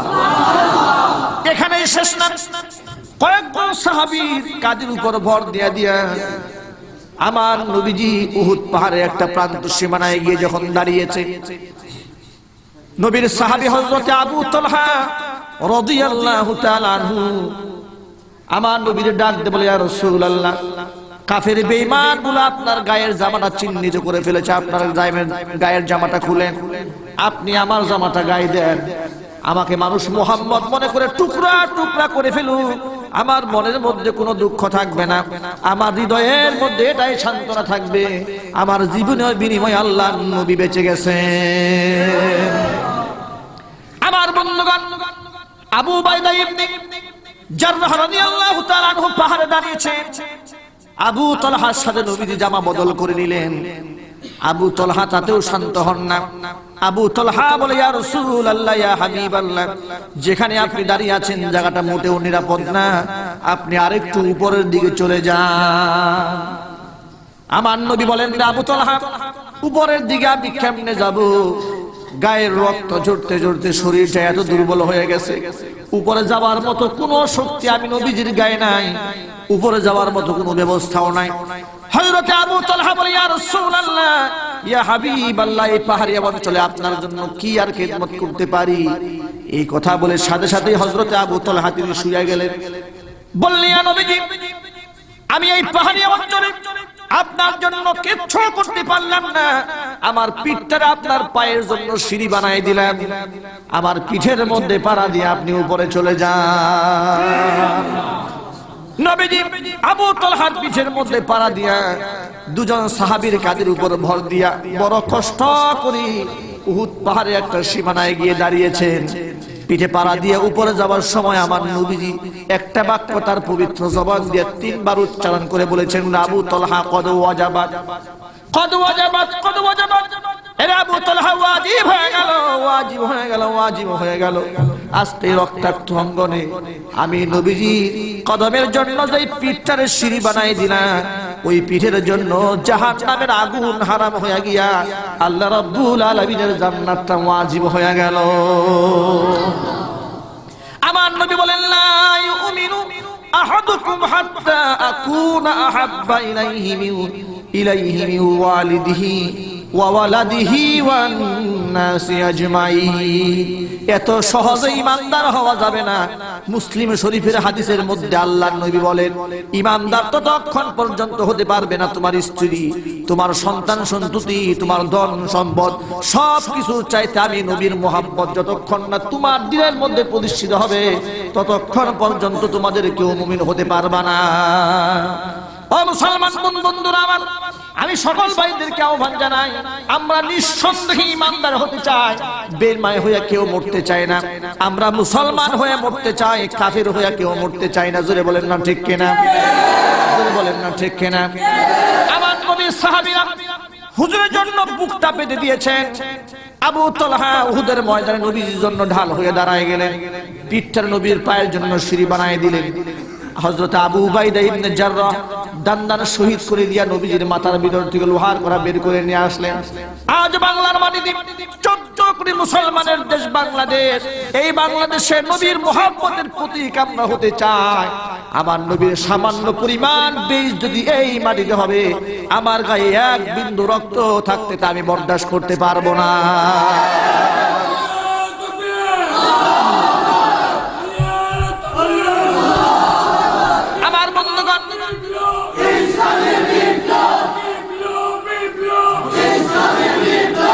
আমার বন্ধুগণ, আমি আপনাদের সকলকে একটা বিষয় জানাই দিতে চাই, এই বাংলাদেশে কত মানুষের বিচার হলো। এই বাংলাদেশে আইন আছে, আছে না নাই? আদালত আছে না নাই? বিচারক আছে না নাই? বিচার আছে, আইন আছে, আদালত আছে, আদালতের বই আছে। আইন পাশ করার জন্য কত বড় বুদ্ধিজীবী আছে বাংলার মাটিতে।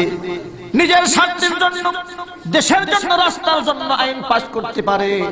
বাতির জন্য আইন হয়, রাস্তাঘাটের জন্য আইন হয়, সিনেমার জন্য আইন হয়, কত কিছুর জন্য আইন হয়। এদেশের নেতা নেত্রীকে যেন কেউ গালমন্দ করতে না পারে, তার বিরুদ্ধেও আইন হয়। ঠিক কিনা বলেন? মুসলমানের দেশে নেতা নেত্রীর বিরুদ্ধে গালমন্দ করলে তার বিরুদ্ধে যদি আইনানুগ ব্যবস্থা নেওয়ার মতো আইন থাকে, তাহলে এই 14 কোটি মুসলমানের দেশে কুরআন হাদিস নিয়ে কটাক্ষ করলে তার বিরুদ্ধে কেন আইন করা হবে না? জোরে কন্যা ঠিক কিনা? প্রধানমন্ত্রী গালমন্দ করলে যদি 7 থেকে 14 বছরের জেল হতে পারে, আমার নবীর গালি দিলে তাকে বেকসুর খালাস দেওয়া হবে, তাকে জামিনে মুক্ত করে দেওয়া হবে। এটা কোনো মুসলমানের বাচ্চা মেনে নিতে পারে না। মুসলমান বন্ধুগণ আমার, আজকে এই দেশে হস্ত নিয়ে গালি দিল, তাবলীগ জামাত নিয়ে গালি দিল, আমার নবী, আমাদের সকলের কলিজার টুকরা বিশ্ব নবী মুহাম্মদ রাসূলুল্লাহ সাল্লাল্লাহু আলাইহি ওয়াসাল্লামকে সালাক বলে, দুষ্ট বলে, কত কথাই না বলা হলো। আমি আপনাদের সকলকে বলতে চাই যে এই দেশে আলেমদেরকে জেলখানায় বন্দী করে রাখা হয়, আর সেই দেশে এই ধরনের মুরতাদদেরকে জামিনে মুক্ত করে দেওয়া হয়। মুসলমান বন্ধুগণ আমার, অপেক্ষায় থাকুন। যেই দেশে 40 বছর পরে, 42 বছর পরে আইন পাশ করে বিচার কার্য পরিচালনা করা যায়, এদেশে আন্তর্জাতিক অপরাধ ট্রাইব্যুনাল বানানো হয়েছে যুদ্ধাপরাধীর বিচার করার জন্য। আমি বলি, মুসলমানের আদালতে মুরতাদ দমন ট্রাইব্যুনাল বাংলার মাটিতে গঠন করবে মুসলমানেরা। জুড়ে বলে না, ঠিক কিনা? এবং মুসলমানের সুদিন যেদিন আসবে, 1 বছর 2 বছর না, আবার যদি মুসলমানদেরকে 20 বছর 30 বছর অপেক্ষা করার প্রয়োজন হয়, মুসলমান 30 বছর পরে নতুন করে ট্রাইব্যুনাল গঠন করে যতগুলো মুরতাদ এই 56,000 বর্গ মাইলের মধ্যে আছে, একটা একটা করে ফাঁসির মঞ্চে কায়েম করতে হবে। এবং প্রত্যেকটা মুরতাদের ফাঁসি হোক, এটা কি আপনারা চান? কারা কারা চান? তো হাত দেখতে চায়।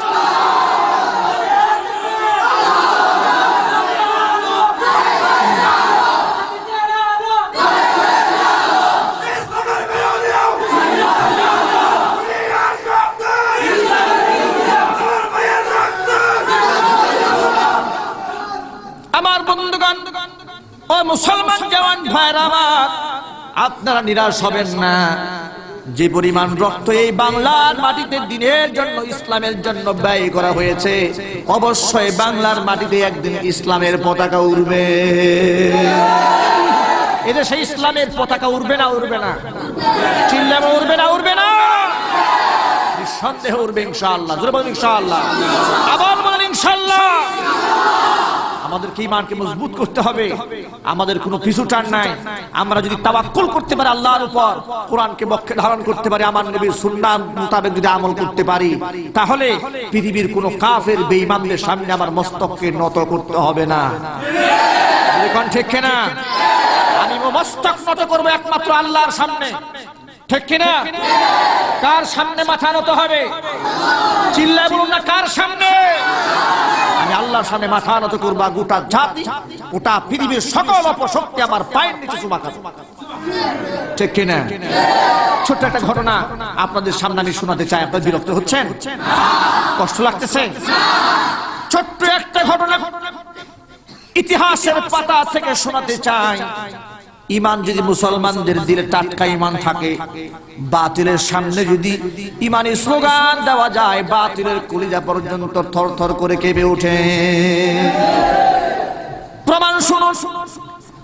আল্লাহর নবীর শ্রেষ্ঠতম অন্যতম সাহাবী উমর ইবনুল খাত্তাব রাদিয়াল্লাহু তাআলা আনহু, মুসলমানদের দ্বিতীয় খলিফা, যখন আল্লাহ পাক তাকে প্রায় সম্ভাব্য অর্ধ জাহানের খলিফা যখন বানিয়ে দিয়েছিলেন, গোটা পৃথিবীর কাফের বেঈমানদের দিলের মধ্যে শান্তি ছিল না, সব সময় ভয় ছিল। আজকে আমরা মুসলমানের দিলের মধ্যে ভয় ঢুকেছে, আমেরিকার ভয়, ভয় ঢুকেছে ভারতের ভয়, ভয় ঢুকেছে ফ্রান্স এবং ব্রিটেন এবং রাশিয়ার ভয় মুসলমানের কলিজার মধ্যে ঢুকেছে। জোরে কথা ঠিক কিনা? যার কারণে দেশের মধ্যে সংশয় সৃষ্টি হয়, বুদ্ধিজীবী আনা হয় আমেরিকা থেকে, ঠিক না? এবং বহু এমন বুদ্ধিজীবীরা মুসলমানদেরকে বুদ্ধি দিতে আসে, মাঝে মাঝে কিছু কিছু হাফ প্যান্ট পরা বুদ্ধিজীবী আসে। আমি আশ্চর্য হয়ে যাই। 16 কোটি মানুষের দেশের, 14 কোটি মুসলমানের দেশের প্রধানমন্ত্রী, নিঃসন্দেহে তার সম্মান আছে। সম্মান আছে না? চিল্লায় বলে সম্মান আছে না? তিনি আমাদের গার্জিয়ান, তিনি আমাদের রাহবার, আমাদের অভিভাবক। সেই গার্জিয়ানের সামনে এই হাফ প্যান্ট পরে একজন মহিলা তিনি বুদ্ধি দেয়। হাই রে কপাল পুরা, এই হাফ প্যান্ট পরা লোকের কাছে বুদ্ধি নিয়ে আমার দেশ চালাইতে হবে? জোরে কন্যা চালাতে হবে না? আমার হাতে কোরআন আছে। কোরআন হচ্ছে আমার জীবনের সর্বশ্রেষ্ঠ নিয়ামত। কোরআন আমার জীবনের সংবিধান। জোরে কন্যা ঠিক কিনা? আমি তো কোরআন থেকে দেশ চালাতে পারি, কোরআন থেকে আমি সমাজ চালাতে পারি। কোরআন যদি সমাজের মধ্যে প্রতিষ্ঠিত করে দেয়, আমার কাছে বুদ্ধি নেওয়ার জন্য গোটা পৃথিবী আসবে, কারো কাছে বুদ্ধির জন্য যেতে হবে না। যদি কোন ঠিক কিনা? অর্ধজাহানের সম্ভাব্য খলিফা ওমর ইবনুল খাত্তাব রাদিয়াল্লাহু তাআলা আনহু কোরআন দিয়ে যখন দেশ চালাচ্ছিলেন, একের পর এক দেশগুলো মুসলমানদের কবজার মধ্যে আল্লাহ পাক এনে দিচ্ছিলেন। এমন সময় নবীজির সাহাবী আব্দুল্লাহ ইবনে হুযাফা রাদিয়াল্লাহু তাআলা আনহু তাকে নেতা বানিয়ে, দলপ্রধান বানিয়ে, আমিরুল জাইশ বানিয়ে পাঠিয়ে দিলেন রোমের বাদশার সেনাবাহিনীর সাথে লড়াই করার জন্য। রোমক সৈনিকদের সাথে সেনাবাহিনীর সাথে লড়াই করার জন্য আব্দুল্লাহ ইবনে হুযাফা রাদিয়াল্লাহু তাআলা আনহুর নেতৃত্বে মুসলমানদের বিরাট একটা বাহিনী রোমের বাদশার উদ্দেশ্যে দেশের দিকে রওনা হয়ে গেল। আমার বন্ধুগণ, রোমের বাদশা তার রণকৌশল দিয়ে সুপরিকল্পিতভাবে মুসলমানের প্রত্যেকটা সদস্যকে একটা একটা করে গ্রেফতার করে ফেললো। মদিনার মধ্যে সংবাদ চলে এলো, আব্দুল্লাহ ইবনে হুযাফার নেতৃত্বে মুজাহিদের যে কাফেলা দিকে রওনা হয়েছিল, মুজাহিদদের যে বাহিনী রোমের বাদশার সৈনিকদের সাথে লড়তে গিয়েছিল, তারা যুদ্ধের ময়দানে বিজয় লাভ করতে পারে নাই, সব পরাজয় বরণ করেছে, সকলেই কাফের কর্তৃক গ্রেফতার হয়ে গেছে। মুসলমানরা এইদিকে মনে করলো এখন বোধহয় সকলকে মেরে শেষ করে ফেলেছে। বাস্তবেও তার কিছুটা নমুনা সেখানে ঘটেছে। মুসলমানদের লিডার, মুজাহিদদের লিডার আব্দুল্লাহ ইবনে হুযাফা রাদিয়াল্লাহু তাআলা আনহুর সামনে রোমের বাদশা কয়েকজন সাহাবীকে ফুটন্ত তেলের মধ্যে ছেড়ে দিয়া শহীদ করে দিল। সাথে সাথে তাদের হাড্ডিগুলা পানির উপর টকবক টকবক করতেছিল। আমার বন্ধুগণ, আব্দুল্লাহ ইবনে হুযাফা রাদিয়াল্লাহু তাআলা আনহুকে রোমের বাদশা প্রস্তাব দিল, আব্দুল্লাহ রে, তোমাকে একটা ভালো প্রস্তাব দিই আমি, তুমি সেই প্রস্তাবে যদি রাজি হয়ে যাও, তোমাকে এবং তোমার সাথী সঙ্গীর গায়ে একটা ফুলের টুকাও দেওয়া হবে না, আজাদ করে দেওয়া হবে। প্রস্তাব হলো মুহাম্মাদের ইসলাম ধর্ম ছেড়ে দিয়া আমাদের খ্রিস্টান ধর্ম অবলম্বন করো, ঈসাই হয়ে যাও, তোমাকে মুক্ত করে দেওয়া হবে, তোমার সাথী সঙ্গী যারা গ্রেফতার হয়েছে সকলকে ইশারা দেওয়া হবে। আব্দুল্লাহ ইবনে হুযাফা রাদিয়াল্লাহু তাআলা আনহু স্পষ্ট জানাই দিলেন, আমি সহ আমার সব সাহাবীকে যদি শহীদ করে দেওয়া হয়, এরপরে ওই সিদ্ধান্তে আমরা রাজি হব না। সুবহানাল্লাহ। কি তাজাই মার, কি টাটকাই মার। রোমের বাদশা ক্ষিপ্ত হয়ে গেল। আবার আব্দুল্লাহ ইবনে হুযাফার সামনে কয়েকজন মুসলমানকে শহীদ করে দেওয়া হলো, ফুটন্ত তেলের মধ্যে ছেড়ে দেওয়া হলো। আব্দুল্লাহ ইবনে হুযাফা বলেন, এইভাবে একজন আর দুজন না, যতগুলো সাহাবী গ্রেফতার হয়েছে, আমাদের সৈনিক সেনাবাহিনী গ্রেফতার হয়েছে, একটা একটা করে সকলকে যদি শহীদ করে দেওয়া হয়, যে ঈমান আমরা গ্রহণ করেছি, ঈমান আমরা ছাড়তে পারবো না। বাচ্চা যখন দেখলো ভয় থেকে সন্ত্রস্ত করে কোনো কাজ হচ্ছে না, লোভ দেখায় দেখি পারা যায় কিনা, তখন একটা লোভনীয় প্রস্তাব দিল আব্দুল্লাহ ইবনে হুযাফাকে। আব্দুল্লাহ, একটা লোভনীয় প্রস্তাব দেই, দেখো রাজি হও কিনা। তুমি যদি আমার প্রস্তাবে রাজি হয়ে যাও, রোম সাম্রাজ্যের অর্ধেকটা তোমার নামে আমি লিখে দিব। শুধু তাই না, আমার যে সুন্দরী মেয়েটা আছে, মেয়েটাকে তোমার সাথে বিবাহ পড়ায় দেব। আব্দুল্লাহ ইবনে হুযাফা বলে, ইয়া কালবার রূম, এর রোমের কুকুর, তুমি আমাকে লোভনীয় প্রস্তাব দেখাচ্ছ আমার ঈমান হারা করার জন্য। তোমাকে আমি স্পষ্ট বলে দেই, রোম সাম্রাজ্য ছোট্ট একটা স্টেট, এর অর্ধেকটা কেন, এটা তোমার সাধ্যের ভিতরে, যেটা তোমার অসাধ্য। গোটা জগতের নেতৃত্ব যদি আমার এক হাতের মধ্যে উঠায় দাও, আর প্রস্তাব দিয়ে বলো একটা মুহূর্তের জন্য ধর্মকে ছেড়ে দিতে, কালিমা ছেড়ে দিতে, সেটাও আমার দ্বারা সম্ভব হবে না। আরো চিল্লায় বলুন না সুবহানাল্লাহ। আমার বন্ধুগণ, আব্দুল্লাহ ইবনে হুযাফার প্রতি রোমের বাদশা দারুণ ক্ষিপ্ত হয়ে গেল। অর্ডার দিয়ে দিল, আব্দুল্লাহর ধর, জামা কাপড় ছিঁড়ে ফেল, ফুটন্ত তেলের মধ্যে ছেড়ে দে। আব্দুল্লাহ ইবনে হুযাফা রাদিয়াল্লাহু তাআলা আনহু কাফেররা ধরে ফেললো, গায়ের জামাগুলো ছিঁড়ে ফেললো, হাতের মধ্যে বেঁধে, পা বেঁধে তাকে যখন নিয়ে যাচ্ছে ফুটন্ত তেলের মধ্যে ছেড়ে দেওয়ার জন্য, ফুটন্ত তেলের সামনে দাঁড়িয়ে আব্দুল্লাহ ইবনে হুযাফা রাদিয়াল্লাহু তাআলা আনহু দু চোখের পানি ছেড়ে ছেড়ে তিনি কান্না করতেছিলেন। আমার বন্ধুগণ, আমার ভাইরা, সেখানকার আমার ভাইরা, সেখানকার যে সমস্ত সাথী সঙ্গীরা ছিলেন সকলে দু চোখের পানি ছেড়ে ছেড়ে যখন কান্নায় ভেঙে পড়লেন। কারারক্ষী যিনি ছিলেন, জল্লাদ যিনি ছিলেন, তারা মনে করলো আব্দুল্লাহ বোধহয় শেষ পর্যন্ত এসে বোধহয় ভয় পেয়ে গেছে এই ফুটন্ত তেল দেখে।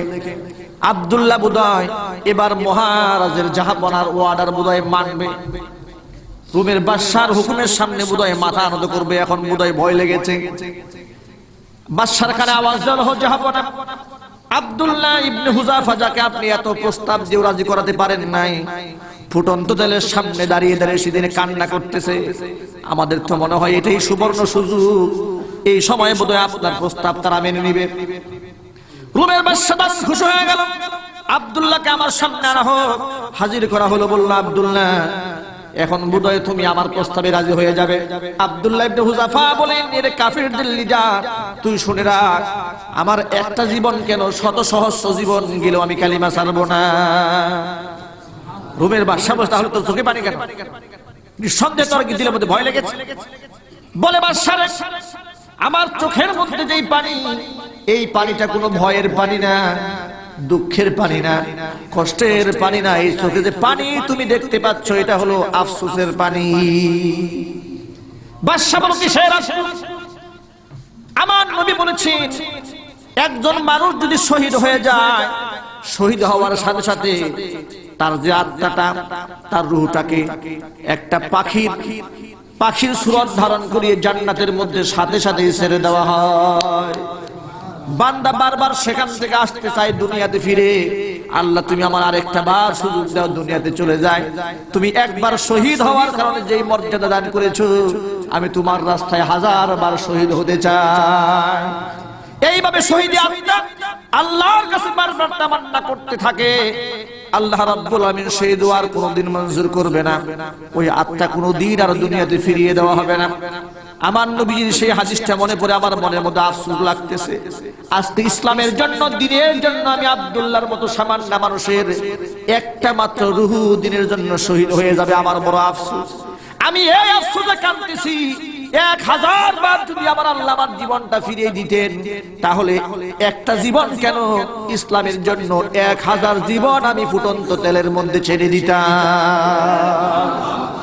কিন্তু যেহেতু সেটা আর হবে না, এই আফসোসে আমি কাঁদতেছি। ইমাম দীপ্ত কণ্ঠে আব্দুল্লাহ ইবনে হুযাফা রাদিয়াল্লাহু তাআলা আনহু ঈমানী চেতনা নিয়ে ঈমানী বক্তব্য শোনার পরে রোমের বাদশার দিলটা ভয়ে চড়ে থরথর করে কাঁপা শুরু করে দিল। ইতিহাসের পাতায় সোনার অক্ষরে লেখা, রোমের বাদশা বলল, আব্দুল্লাহ রে, তোমাকে আমি হত্যা করব না, মারব না। একটা প্রস্তাব তোমার দেই, তুমি যদি আমার সেই প্রস্তাবে রাজি হয়ে যাও, তোমার সকল সাথী সঙ্গীকে আজাদ করে দেওয়া হবে, মুক্ত করে দেওয়া হবে। আব্দুল্লাহ ইবনে হুযাফা বলল, কি প্রস্তাব? প্রস্তাব হলো তোমার কপালটা তুমি বাড়ায় দিবা, তোমার কপালের মধ্যে আমি একটা চুমা দিতে চাই। আল্লাহু আকবার বলুন, আর চিল্লা বলুন আল্লাহু আকবার। ঈমান কি জিনিস, ঈমানী তেজস্ক্রিয়তা কতটুকু রয়েছে। আব্দুল্লাহ ইবনে হুযাফার ঈমানের সামনে রোমের বাদশা এই মসনদ পর্যন্ত, তার কলিজা পর্যন্ত থরথর করে কেঁপে উঠেছে। চিল্লা বলুন সুবহানাল্লাহ। আমার বন্ধুগণ, আব্দুল্লাহ ইবনে হুযাফা মনে মনে ভাবলেন, কাফের কর্তৃক কবলের মধ্যে একটা চুম্বন গ্রহণ করা দূষণীয় কিছুই না। বিনিময়ে যদি আমার মতো আমার সাথী সঙ্গীরা সবাই আজাদ হয়ে যান, দারুণ অফার। তিনি অফার কবুল করলেন, প্রস্তাব গ্রহণ করে নিলেন। এবার রোমের বাদশা তার কপালের মধ্যে একটা চুমা দিয়ে বিদায় করে দিল। সকল সাহাবায়ে কেরাম মদিনার মাটিতে যখন পা রেখেছেন, আব্দুল্লাহ ইবনে হুযাফা রাদিয়াল্লাহু তাআলা আনহু মসজিদে নববীর মধ্যে যখন পা রাখলেন, ওমর রাদিয়াল্লাহু তাআলা আনহু তখন মিম্বারের মধ্যে বসা। হযরত ওমর বললেন, আব্দুল্লাহ রে, তুমি কি করে এখানে আসলে? তোমার তো শহীদ হয়ে যাওয়ার কথা ছিল। আব্দুল্লাহ ইবনে হুযাফা সকল ঘটনা, সেখানে ঘটে যাওয়া প্রত্যেকটা কাহিনী ওমর ইবনুল খাত্তাব রাদিয়াল্লাহু তাআলা আনহুকে শোনালেন। ওমর রাদিয়াল্লাহু তাআলা আনহু মিম্বার থেকে দাঁড়ায় গিয়া আব্দুল্লাহ ইবনে হুযাফার সাথে আলিঙ্গন করলেন, কপালের মধ্যে চুমা খাইলেন, আর বললেন, আমার মনে চায় প্রত্যেকটা মুসলমানের উচিত আব্দুল্লাহ ইবনে হুযাফার কপাল ধরে চুমা খাওয়া। আমার ভাইরা, ঈমান হচ্ছে এই জিনিস। ঈমানী বক্তৃতার সামনে, ঈমানী কথার সামনে, টাটকা ঈমানের সামনে পৃথিবীর কোনো শক্তি, কোনো ক্ষমতা টেকে না। সুবহানাল্লাহ। সেই ইমানটা যদি আমাদের দাবি থাকতো, আমাদের ইমানটা যদি মজবুত থাকতো, তাহলে এই মুসলমানের দেশের নেতৃত্ব মুসলমানের হাতে আসতো। যদি কোন ঠিক কিনা? মুসলমানের নেতৃত্ব বাতিলের হাতে কেমনে যায়? এটা আমাদের ব্যর্থতা, আমাদের ইমানে নুকসানি, এটা আমাদের খাসারা রয়েছে। কোরআন শরীফ আল্লাহ পাক বলেছেন, ওয়ামা আসাবাকুম মিন মুসিবাতিন ফাবিমা কাসাবাত আইদিকুম ওয়া ইয়াফু আন কাসীর। যত ধরনের বিপদ এবং মুসিবত তোমাদেরকে পাকড়াও করে, সবগুলো তোমাদের নিজের হাতের কামাই করা। ওয়া ইয়াফু আন কাসীর, আমি আল্লাহ তো অনেক কিছু এমনিতেই মাফ করে দেই। কোন সুবহানাল্লাহ। আমার বন্ধুগণ, এই জন্য আসুন, ফিরে আসুন দুটা জিনিসের দিকে। আমি আমার বক্তৃতার শুরুতে হাদিসের মধ্যে পড়েছিলাম, দুটা জিনিস আমাদেরকে আবার আমাদের ঐতিহ্যে ফিরিয়ে দিতে পারে। একটা হচ্ছে কোরআন, আরেকটা হচ্ছে আমার নবীর সুন্নাত। ঠিক কিনা? জিনিস কটি জোরে বলুন? একটি হচ্ছে কোরআন, আরেকটা হচ্ছে আমার নবীর সুন্নাত। আমার নবীর আদনা থেকে আদনা সুন্নাহকে কোন মুসলমান যদি অবহেলা করে, কান খুলে শুনুন, একটা হচ্ছে মানে না, আমল করলো না, তাহলে এর ছাড়া সে কি হলো? ওয়াজিব তরক করলে, ফরজ তরক করলে ফাসিক হয়। কি হয়? সবাই জুড়ে বলে, ওয়াজিব তরক করলে, ফরজ তরক করলে ফাসিক হয়। আর ওয়াজিব আর ফরজ আর যে কোনো সুন্নাত যদি কেউ পালন না করে, সে ফাসিক হবে না। যদি সে সুন্নাত ছেড়ে দিল, সে ফাসিক হবে না। তাহলে কিন্তু সেই ব্যক্তি রাসূলের আদর্শ থেকে আস্তে আস্তে আস্তে আস্তে দূরে সরার কারণে তার মধ্যে যে ফরজ এবং ওয়াজিব আমল ছিল, এটাও আস্তে আস্তে শেষ হয়ে যাবে। এটা হচ্ছে সহজ বিষয়। কিন্তু নবীজির কোন সুন্নাত সে মানলো না, তাই সে ওয়াজিব তরক করলো না, ফরজও তরক করলো না। কিন্তু কোন সুন্নতকে যদি কেউ অস্বীকার করে, তুচ্ছ করে, তাচ্ছিল্য করে, ব্যঙ্গ করে, তাহলে পৃথিবীর সকল মুফতিদের ভাষায় সেই ব্যক্তি আর মুসলমান থাকে না, সে কাফের হয়ে যায়। যেরকম ঠিক কিনা? যেমন আমি বলি, কোন ভাই মুখের দাড়িটা রাখলো না, শয়তানের ওয়াসওয়াসায় পড়ে কিংবা পারিপার্শ্বিক কোনো কারণে, যে কোনো কারণে সে দাড়িটা রাখলো না, কিন্তু দাড়িকে সে অবমূল্যায়ন করে না, দাড়িকে সে খাটো করে দেখে না, এর দ্বারা সে ফাসিক হলো, গুনাহগার হলো, আল্লাহকে তওবা করলে আল্লাহ মাফ করে দেবে। ঠিক কিনা? কিন্তু দাড়িটাকে সে অস্বীকার করে যে এই আদর্শ আমি মানি না, এই টুপির আদর্শ আমি মানি না, আমি এই সুন্নতের আদর্শ মানি না, মিসওয়াক আমি মানি না, তাহাজ্জুদ আমি মানি না, অস্বীকার করল, তাহলে সে মুসলমান থাকবে না, সে কাফের হয়ে যাবে। জোরে কোন ঠিক কিনা? এই কথাটা মনে থাকবে, কথাটা মনে থাকবে। কোন আমল অস্বীকার করার সুযোগ নেই, অবহেলা করার সুযোগ নাই। রাসূলের প্রত্যেকটা আদনা থেকে আদনা সুন্নাত। সুন্নাত তো আদনা হয় না, আমলের দিক থেকে সহজ হয়।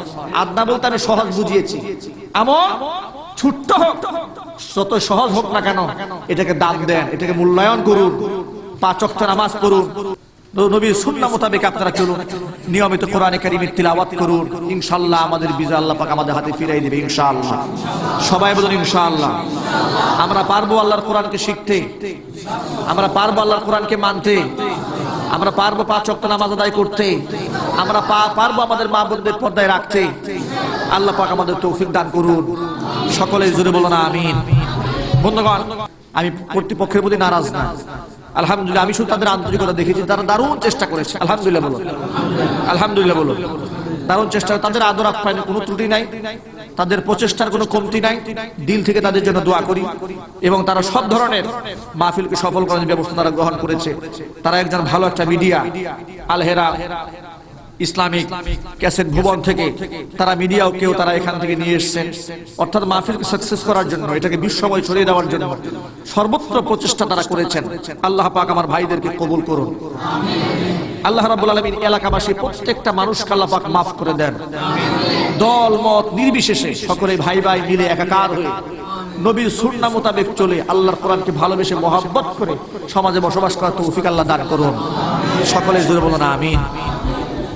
اللهم صل على محمد وعلى آل محمد كما صليت على إبراهيم وعلى آل إبراهيم إنك حميد مجيد. اللهم بارك على محمد وعلى آل محمد كما باركت على إبراهيم وعلى آل إبراهيم إنك حميد مجيد. اللهم آمين.